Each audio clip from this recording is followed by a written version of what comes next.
Well, good morning. Here we are looking at different fish in the classroom. As you can see, I'm sitting at my desk right now. I am surrounded by beautiful fish. I actually put towels over top of this tank, and the secret behind doing that is that if you have extra algae blooms in your tank and you want to get rid of that algae for the short term, you starve the tank full of light. So as you can see, I turned the lights off, and I also, put towels around the tank. Now, please excuse how dirty the tanks are. I haven't gotten to clean the glass and make it sparkling clean yet, but I will get to it. So today's video is going to be about Lake Tanganika fish.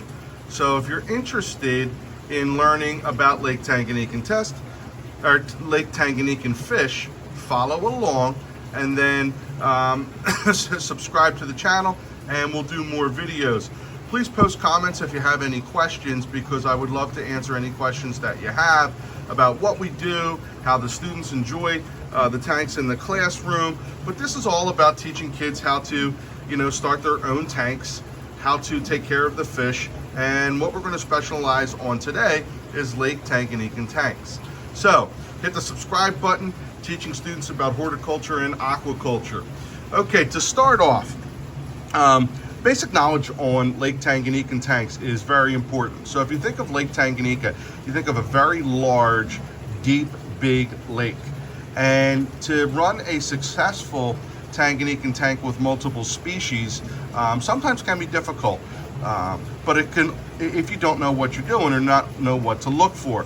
And if you look in our tank right now, the one that we have, you have all different types of species of fish in this tank. Okay, now remember, this is a large, deep lake.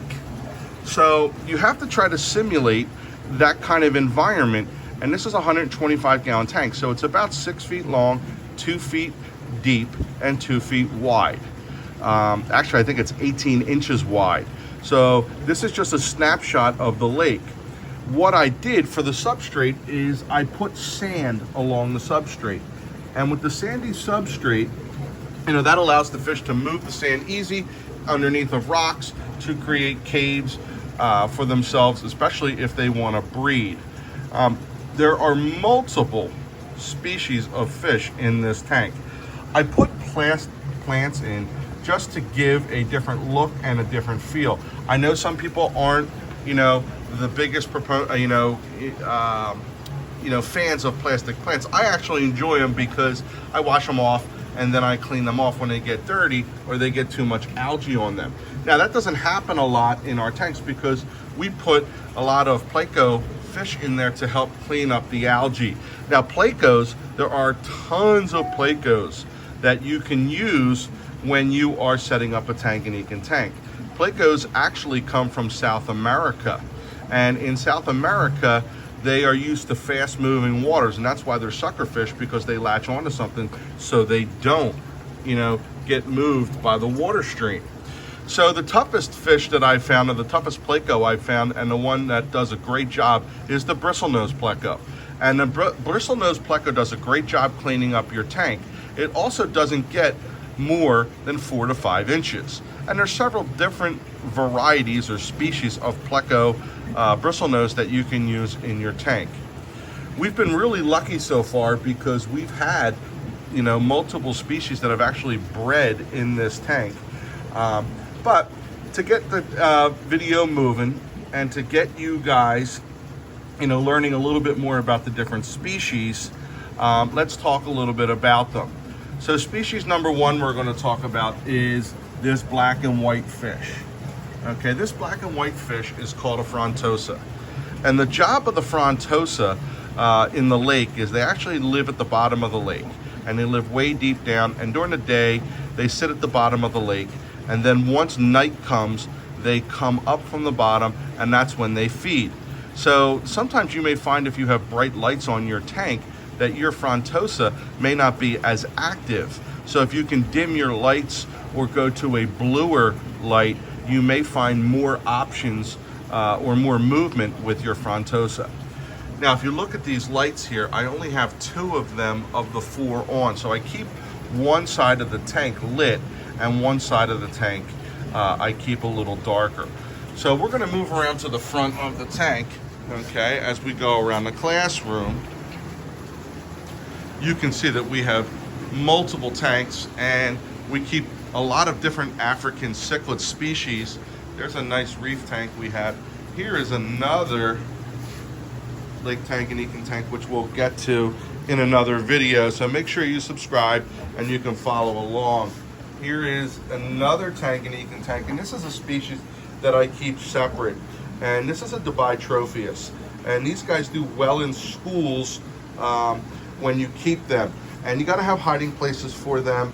And I wanna make sure that, you know, we do the Dubai Tropheus justice. So we will do another video on Dubai Tropheus.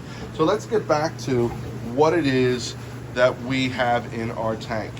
So the black and white striped fish, you can see a school of them. That's called a Frontosa, and that is the king of Lake Tanganika.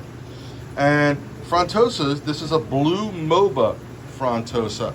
And the reason why it's called a Blue Moba is because that is where it is harvested. It is harvested from the Moba region of Lake Tanganika. So when you hear someone say, I have a Blue Moba Frontosa, the blue meaning that it's got a little bit more color blue, right, where the white is. And a lot of times you see that on the top fins and the bottom fins down there, you'll see that blue. So Moba is the region that they are harvested from. The second fish we're going to talk about is this anchovy looking fish. And that is called a Cyprochromis microchromis. Cyprochromis microleptochromis cassiae is the name of this fish. And this fish is kind of cool because in the wild, that is what a lot of times the Frontosa feed on. And we want to make sure that we have some of them in the Lake Tanganika tank because they move a lot during the day. And with that movement, you are able to enjoy your fish more often. If I were to pan back to the Blue Moba Frontosa, you can see they kind of sit at the bottom and they don't move around a lot, okay? And if you want movement in your tank and you want different fish, you've got to figure out what are your low-level swimmers, your mid-level swimmers, and your high-level swimmers. So there are different species of fish in this tank. Here are these Xenonadal fish. And what's really cool about the Xenonadals is a lot of times they sit on the bottom and they sift through your sand. And by sifting through your sand, they clean a lot of the organic matter out. And that's really helpful, especially when keeping your tank clean. So there are multiple varieties of fish in here. You can see how we set up different caves for these fish. I'm trying to get close-ups for you to pan on. But little version of Lake Tanganika that we have in our classroom. And this is our Blue Moba tank. So if you enjoyed this video, please hit like. And if you have any questions, please post them. And hit subscribe and, you know, follow us along on our channel. Thank you very much for taking the time to watch.